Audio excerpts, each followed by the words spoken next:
Grupo GS apresenta Programa Mercado e Consumo. Oferecimento Links. Olá, este é o programa Mercado e Consumo que traz toda semana as principais notícias e análises sobre varejo, e-commerce, franchising, shopping centers e food service, além de um bate-papo com líderes que inspiram líderes.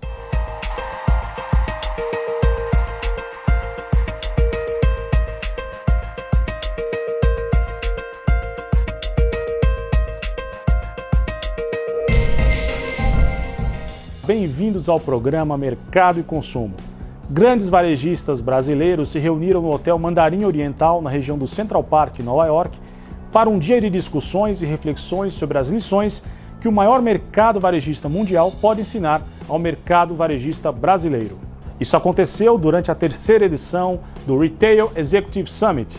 Essa reunião usualmente fecha o nosso programa na parte técnica e é uma reunião que nós desenvolvemos para fazer, talvez, a reflexão final depois de tanto estímulo, tanta informação, tanta análise, tanto conceito, tanto case, que obviamente produzem uma energia enorme envolvendo ideias, envolvendo o repensar de nós mesmos, como pessoas, como profissionais, como empresários, e eu não tenho dúvida que ninguém passa pela magia de Nova York durante a NRF, e é assim que nós caracterizamos este momento, a magia de Nova York durante a NRF, de forma incólume, ou seja, todo mundo sai tocado de alguma maneira daqui. Tite, o técnico da seleção brasileira de futebol, foi uma das atrações do evento. Ele falou sobre liderança e o Brasil que aprende a vencer. E na sessão Papo de Loja, no segundo bloco, a conversa é com Marcelo Maia, secretário de Comércio e Serviços do Ministério do Desenvolvimento, Indústria, Comércio Exterior e Serviços. A terceira edição do Retail Executive Summit fechou com chave de ouro a programação NRF 2018.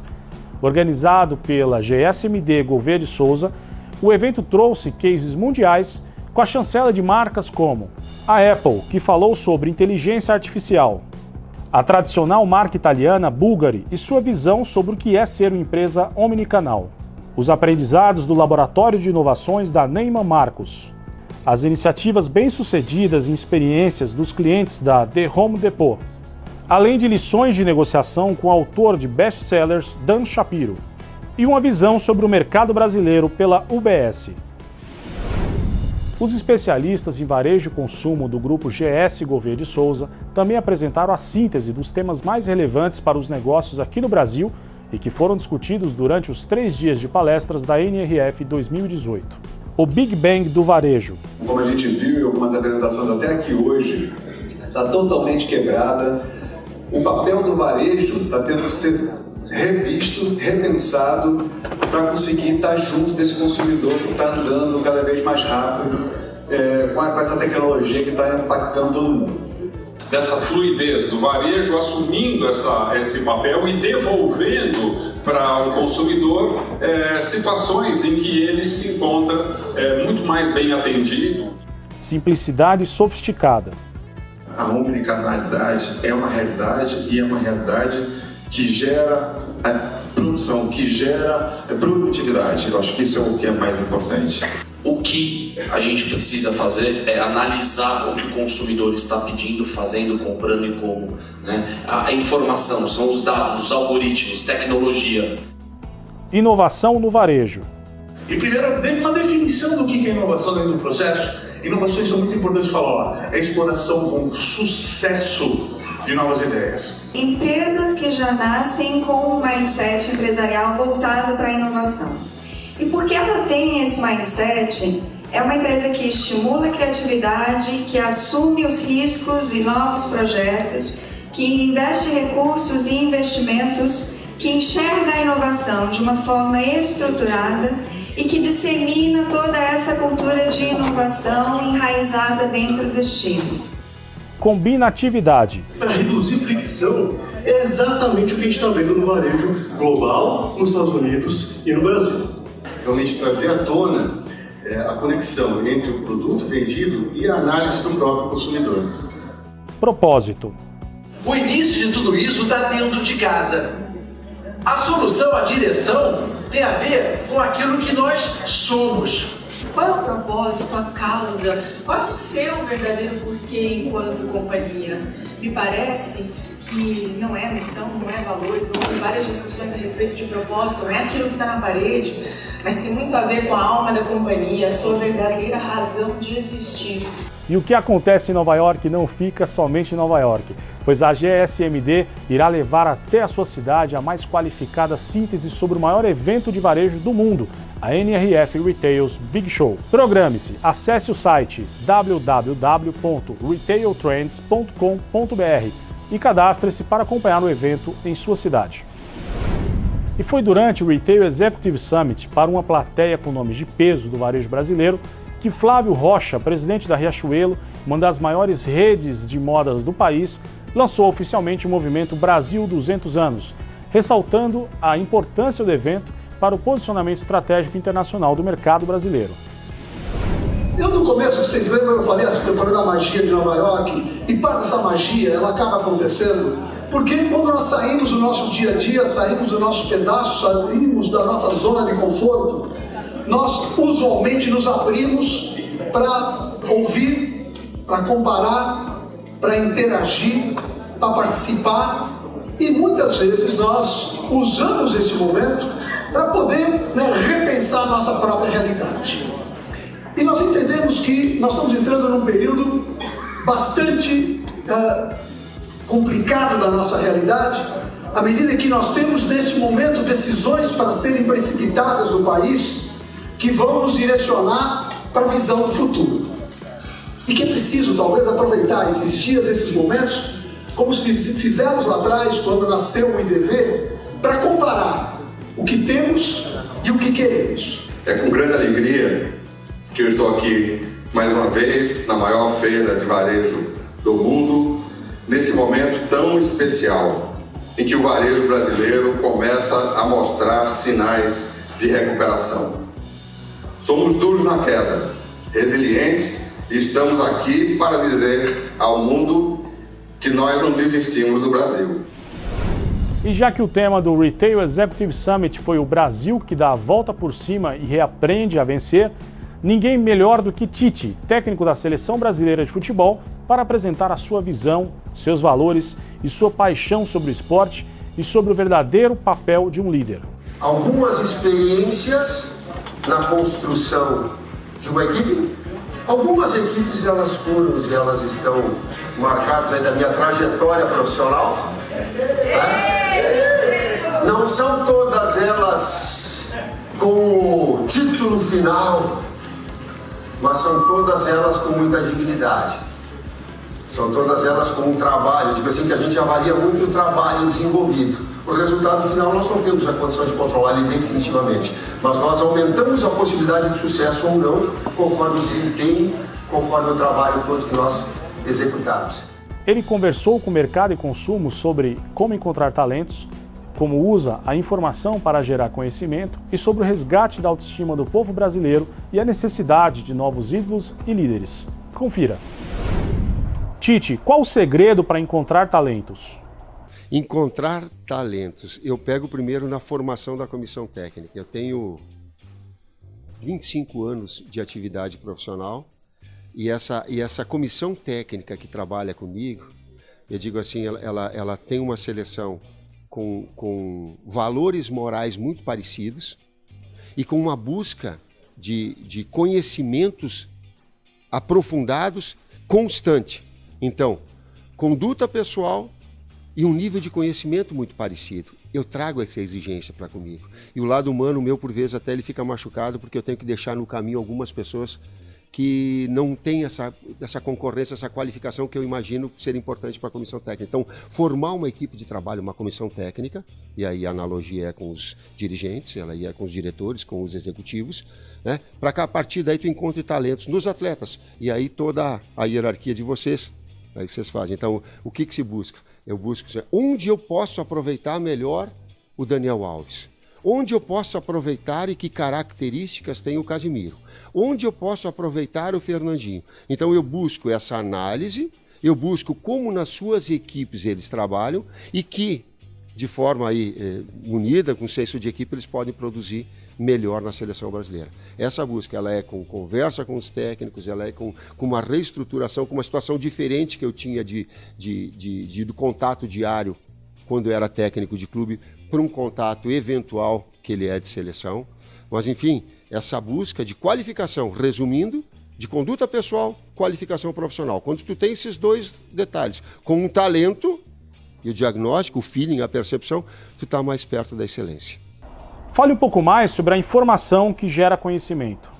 Informação analisada de forma profunda gera conhecimento. A informação, o dado cru, puro e simples, ele pode me conduzir a um diagnóstico errado. Então eu tenho que ter um nível de conhecimento para interpretar, por exemplo, o número de passes certos que o meu meio-campista dá, analisar em um comparativo com o que o meu atacante faz ou o que o meu defensor faz. Qual o grau de dificuldade? O que é decisivo? Eu errar 5 com o meu meio-campista, mas ter 2 que ele acerte e esses 2 traduzirem em gol e serem decisivos? Ou eu cobrar dele que ele esteja à perfeição, mas os passes dele sejam mais laterais e eu não tenha a objetividade que requer a posição? Entende? Então, essa análise, a análise de que o atleta está jogando muito, mas que campeonato ele está disputando? Que nível de exigência ele tem? É o inglês? É o chinês? Então, a abordagem, uma avaliação ampla, para que a amostragem não me conduza a um falso diagnóstico. Então, essas informações todas, diferentes profissionais em diferentes áreas, que possam retirar, sim, uma conclusão a respeito do que é melhor, ele é fundamental para que a gente possa ter o êxito, nos aproximar da possibilidade de vencer, do bom desempenho e de vitória. Por que o Brasil precisa de novos ídolos e novos líderes? Fazer do esporte aquilo que é a minha atividade profissional, aquilo que eu amo fazer, aquilo que os atletas gostam de fazer, ter uma conduta e isso o futebol, a seleção, ela pode passar do não vencer a qualquer custo, do vencer sendo mais competente, do vencer sendo mentalmente mais forte, do vencer sendo tecnicamente melhor, do vencer tendo um técnico e sendo taticamente organizada. Então, tu trabalhar com alguns valores que eles são fundamentais. E não aquele do levar vantagem numa falta, não aquele do subterfúgio de simular uma situação para que o adversário possa ser expulso. Cara, autoestima, orgulho próprio de fazer, eu quero vencer porque eu sou o melhor. De não olhar de cima para baixo com ostentação, mas não olhar de baixo para cima com submissão. Olhar no mesmo plano. E dizer, vamos para o confronto de quem é melhor, vamos no confronto de quem tem mais competência, vamos no confronto de quem tem todos esses atributos que eu coloquei. Isso eu vejo que o esporte pode dar. Isso eu vejo que as pessoas individualmente, o meu cargo me proporciona essa ação, não dizendo de que o Tite é assim, eu tenho como ideia isso. Mas como ser humano, já tive uma série de erros nesse sentido. Mas tenho muito claro que essa escala de valores morais eu não fujo e não pago um preço para vencer que não seja esse, do ser melhor, de uma autoestima melhor, de um orgulho maior. Eu sou do jeito que o seu Agenor e a dona Ivone me educaram. Eu sou dos meus princípios, onde o meu colégio é uma instituição de educação o problema maior brasileiro é o investimento em educação, de princípios. Me proporcionaram, de professores. Então, uma escala de valores que o esporte me ajudou a ter. De cometer erros, mas enxergar não é por esse o caminho que eu quero. Então, de alguma forma, agora, se não dizer qual é que é o caminho que cada um deva tomar, pelo menos fazer a gente refletir e se inspirar for, tanto melhor. E não perca no próximo bloco a entrevista com Marcelo Maia, secretário de Comércio e Serviços do Ministério do Desenvolvimento, Indústria, Comércio Exterior e Serviços, comandada por Marcos Gouveia de Souza, diretor-geral do Grupo GS.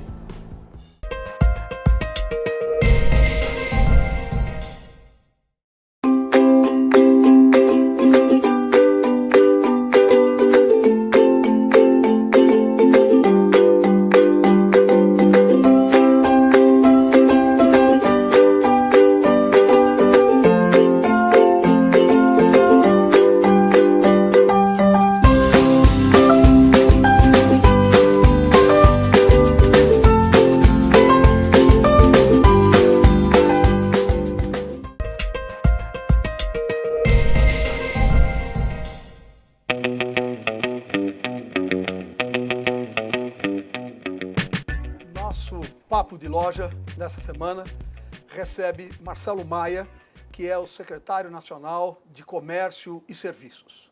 Uma secretaria que foi criada em 2005. O Ministério da Indústria e Comércio, até então, era focado exclusivamente na indústria e no comércio exterior. Mas, a partir de 2005, criou-se a Secretaria Nacional de Comércio e Serviços e o atual secretário é Marcelo Maia, que vai compartilhar conosco o seu aprendizado e a visão que nós temos para a secretaria. Marcelo, muito obrigado por estar conosco. E você tem uma história no setor empresarial e, mais recentemente, passou a dedicar-se à secretaria. Quais são os aprendizados que você observa nesse período atuando na secretaria? Marcos, antes de mais nada, queria agradecer o convite. É um grande prazer estar aqui nesse bate-papo com você, com todos os seus telespectadores. De fato, é uma quebra de paradigma, Marcos. Quando eu recebi o convite para assumir a Secretaria de Comércio e Serviços, isso ainda no início de 2015, você tem uma imagem de que você vai encontrar aquela estrutura pesada, arcaica, etc.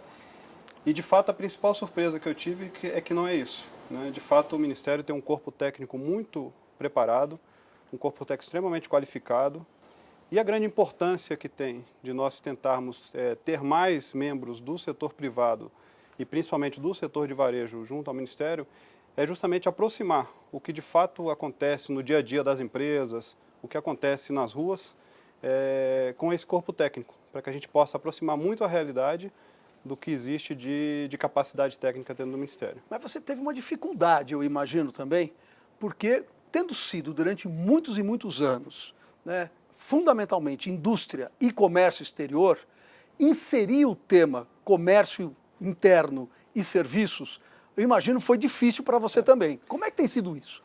É difícil até hoje. Isso não está resolvido, né? Mas tem melhorado muito com o tempo.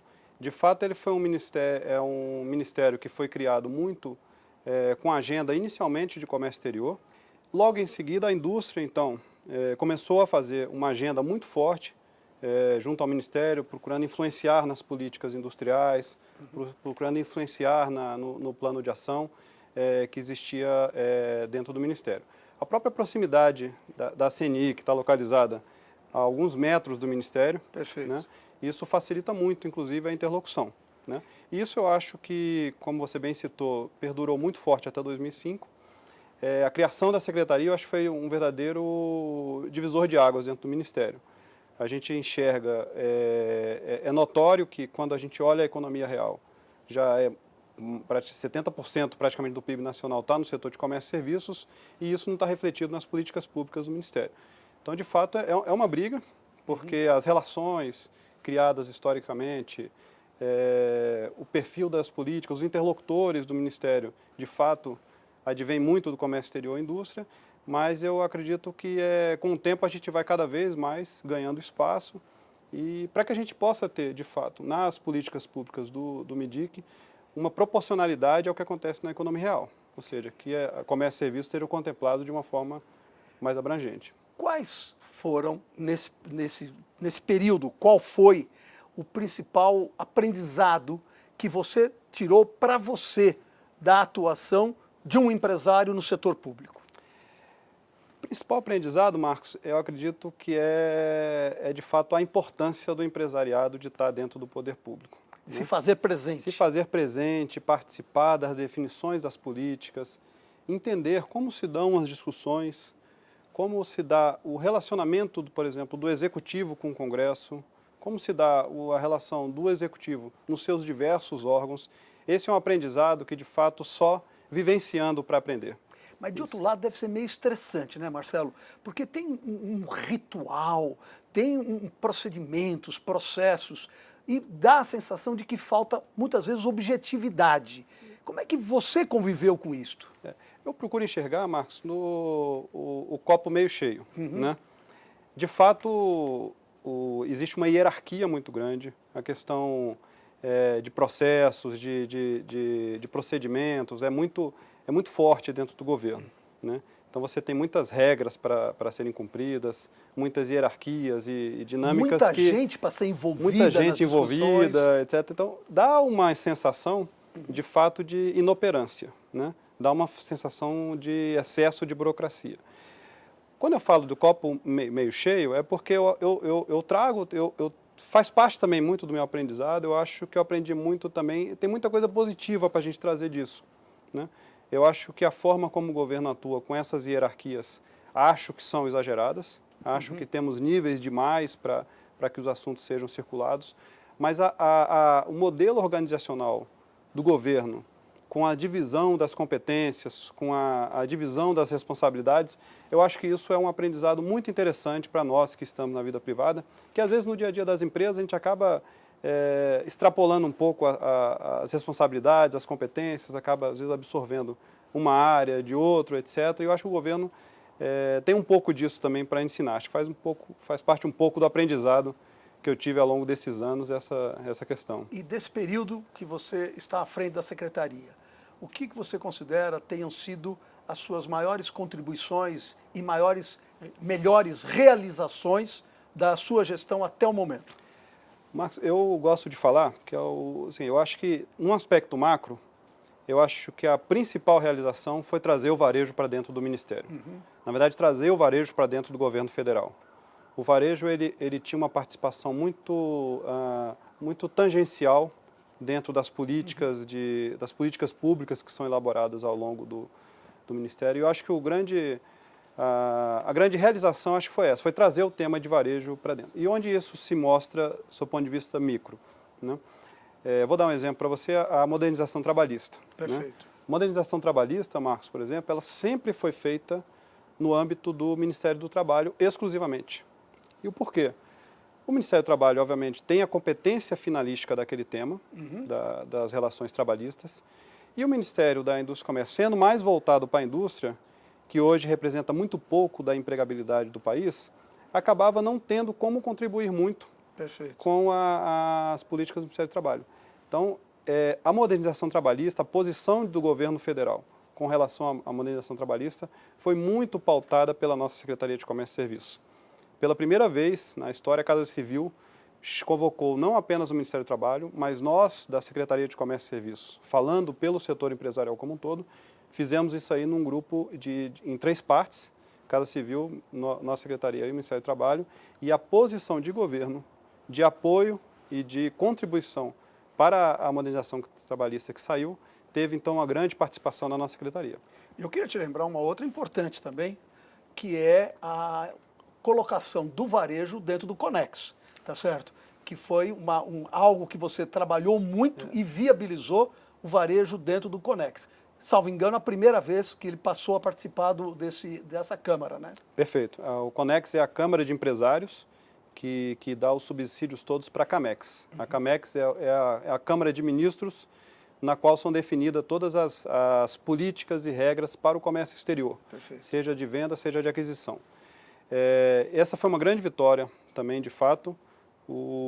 Eu acredito que o varejo, o setor de varejo, o setor de serviços como um todo, hoje passa um processo de internacionalização muito grande. Cada vez mais os temas afeitos ao comércio exterior, eles estão relacionados ao setor de comércio e serviços. E foi uma luta, Marcos. Foi uma luta para que nós tivéssemos um assento no Conex. Acho que com o tempo a gente vai ter cada vez até uma participação até maior, né? E eu queria agradecer a sua participação no Conex. Eu acho que... Está sendo um aprendizado para mim também, viu? Mas é um aprendizado que já começou a 100 por hora, né? Porque, de fato, olha, quando a gente cita que, historicamente, o Ministério é composto sempre pela indústria tradicional manufatureira, né? Quando a gente coloca na mesa pessoas tão importantes do setor, tão conhecedoras das demandas e da realidade do varejo nacional, trazendo os temas de varejo, eu acho que aí sim a gente contribui para que o governo fique cada vez mais próximo da realidade, para que as políticas públicas, de fato, reflitam as necessidades que o empresariado tem. Marcelo, você falava sobre a representatividade do varejo. E, historicamente, a representatividade era mais baixa porque havia um nível de informalidade muito grande no setor de varejo, comércio, distribuição como um todo. Que trabalho tem sido feito para reduzir esse grau de informalidade no comércio e no varejo do Brasil? É verdade, Marcos. A informalidade prejudicou muito essa questão da representatividade do setor de comércio junto ao governo, né? Nós temos um programa muito forte hoje de formalização, principalmente das MEIs, né? Com o retorno da Secretaria da Micro e Pequena Empresa ao nosso Ministério, isso de fato tem facilitado muito o fortalecimento dessa política para que a gente pudesse fortalecer a formalização dos MEIs. Nós temos também um conselho de simplificação de abertura de empresas, no qual nós temos procurado ações microeconômicas que não precisem de alteração legislativa, etc., que facilitem a questão de abertura de empresas para que o empresário possa de fato se sentir motivado a formalizar o seu negócio e que ele possa se inserir na atividade formal. E 90% desses empresários que entram nessa política são do setor de comércio e serviço. Mudando um pouquinho de tema e falando do crescimento do comércio eletrônico, que em alguns países do mundo, como China, já está em 24%, Coreia 18%, Inglaterra 15%, e no Brasil está na faixa de 4% em termos médios. Que trabalho tem sido feito na Secretaria no sentido de estimular o uso do e-commerce para a venda de produtos brasileiros, mas, ao mesmo tempo, estar atento ao fato de que estão entrando muitos produtos internacionais, estrangeiros, no mercado brasileiro através do e-commerce? Esse é um desafio muito grande que nós temos na Secretaria, Marcos, que é nós lidarmos com duas políticas que acontecem ao mesmo tempo, simultaneamente, e que a gente não pode escolher em optar em fazer uma primeiro que a outra. Perfeito. O que acontece? A gente tem um ambiente de negócios hoje para o comércio eletrônico, a gente tem uma série de desafios. Desafios na questão de simplificação tributária, desafios logísticos, desafios de qualificação de mão de obra. E essa pauta de ambiente doméstico toda nós temos trabalhado, e aí quando falamos de modernização trabalhista passamos por isso, quando falamos de simplificação em abertura de negócio passamos por isso, como falamos de melhorar logística e infraestrutura do país também passamos por isso. E em paralelo a isso, o que vem acontecendo? O comércio eletrônico hoje vem sendo visualizado mundialmente como uma grande plataforma de integração das economias.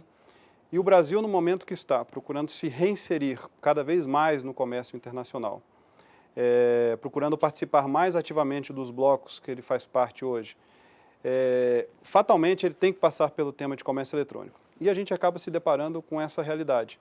A gente, para dar um exemplo, quando falamos de BRICS, por exemplo, a gente acaba sentando num bloco como o BRICS, no qual a China, hoje atualmente presidente do BRICS, coloca o comércio eletrônico como o principal tema a ser discutido. Perfeito. Né? A China tem uma expertise enorme com relação a isso, e não adianta ficarmos no BRICS também querendo que esses assuntos não avancem, pedindo para que os demais países esperem a resolução dos nossos problemas domésticos. Nós não temos como fazer isso. Como estamos adotando, estamos procurando nos aproximar desses países hoje que são benchmark. Então, com a China, por exemplo, nós assinamos um memorando de entendimentos para o setor de comércio eletrônico. Esse memorando de entendimentos foi assinado na última reunião do BRICS, em Xangai, em agosto último, com o intuito de cooperação entre os setores. Então, ou seja, vamos ter agora uma série de seminários envolvendo o setor empresarial brasileiro e chinês do setor de comércio eletrônico, para que a gente possa se aproximar, aprender e olhar não só como uma ameaça essa questão da evolução que a China tem no comércio eletrônico, mas como uma oportunidade. Marcelo, eu acho que nós ficaríamos muito tempo conversando, há muito por aprender, e o fato de você ter levado a experiência empresarial para uma Secretaria Nacional de Comércio e Serviços, sem dúvida é um aspecto importante de mudança de visão, tanto do setor empresarial quanto do setor público. Mas o nosso tempo é limitado, queria agradecer muito sua presença, convidar vocês para que nos acompanhem também na reprise ao sábado às 8h30 ou na versão completa dessa nossa conversa com Marcelo Maia, secretário nacional de Comércio e Serviços do Ministério da Indústria e Comércio, na internet.